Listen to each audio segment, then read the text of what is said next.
I'm back with a new reel, and my today's reel is about RIC equation can change the world geopolitical situation। यदि मैं RIC equation की बात करूँ तो Russia, India, China यदि ये एक साथ मिल जाते हैं तो ये वर्ल्ड सिचुएशन को डिफरेंट लेवल पे ले जा सकते हैं।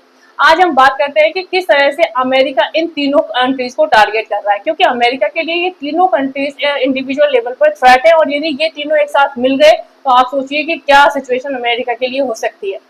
रशिया को टारगेट करने के लिए आप देख लीजिए कि अमेरिका नाटो एक्सपेंशन करता जा रहा है, किस तरह से यूक्रेन को लेकर उन्होंने सीन क्रिएट कर रखा है, किस तरह से रशिया को यूक्रेन के साथ में वॉर सिचुएशन में इंडल्ज रखा है, जिससे कि रशिया की इकोनॉमी वीक हो जाए, वो यूक्रेन से भी फायदा ले रहे हैं, उसके चलते वो रशिया से भी अपना बेनिफिट ले रहे हैं।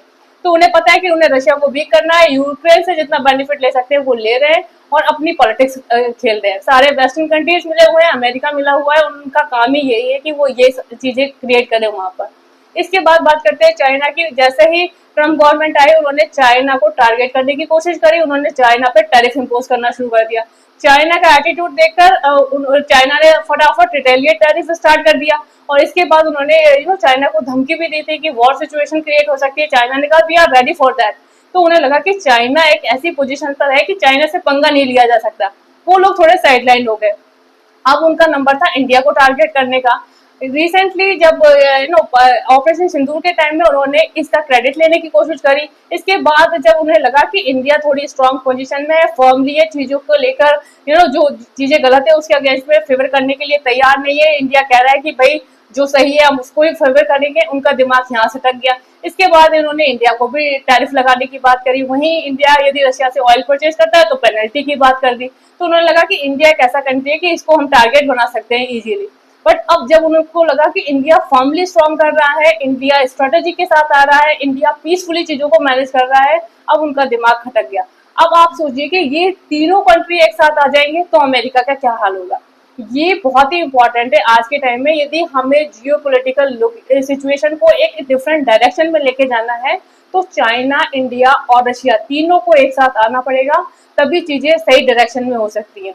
ब्रिक के थ्रू आप देख सकते हैं कि जिस तरह से ब्रिक कंट्रीज डॉलर के लिए खतरा हो सकते हैं आज के टाइम में। यदि इंडिया, चाइना और रशिया कहते हैं कि हम अपनी करेंसी में ही ट्रेड करेंगे, आप सोच सकते हैं कि डॉलर की क्या हालत होगी। और यदि डॉलर इंटरनेशनल मार्केट में गिरा तो आप समझ ही सकते हैं फिर अमेरिका कहाँ एग्जिस्ट करेगा। तो चीजें बहुत ही क्लियर हैं, सॉर्टेड हैं। यदि तीनों कंट्री आज के टाइम में एक साथ मिल जाते हैं तो वो मिलिट्री के लेवल पर भी अमेरिका को डिफिनेट रिप्लाई दे सकते हैं।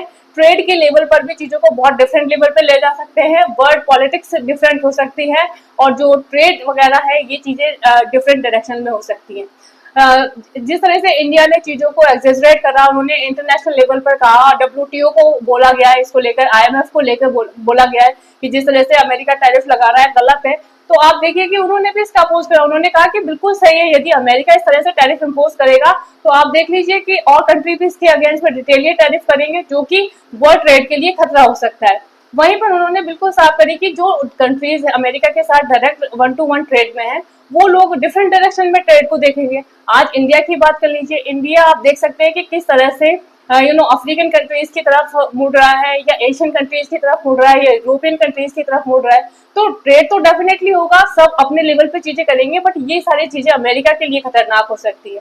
वहीं बात करी जाए यदि फार्मास्यूटिकल या पेट्रोलियम इंडस्ट्री की, तो आप देख लीजिए कि इंडिया फार्मा में किस पोजीशन पर है। हमारे जो अमेरिका के साथ जिस तरह से ट्रेड रिलेशन है फार्मा को लेकर, यदि इंडिया उस लेवल पे चीजें करने लग जाए तो अमेरिका की सिचुएशन क्या होगी। जो जेनेरिक दवाएं हैं, जो मैक्सिमम जेनेरिक दवाई है, मेडिसिन है जो इंडिया से जाती हैं, वो कितनी महंगी हो जाएंगी, या फिर कितनी मेडिकल टीम है जो हमारे इंडिया से ही वहां पर मैनेज होती है। तो चीजें अमेरिका के लिए बहुत हॉरिबल होने वाली हैं, बस यदि ये तीनों कंट्री एक साथ आ जाए। और ये तीनों कंट्री को अमेरिका कभी भी नहीं चाहेगा कि ये एक साथ आए, उसके लिए वो साम दाम दंड भेद सारे अपना लेगा।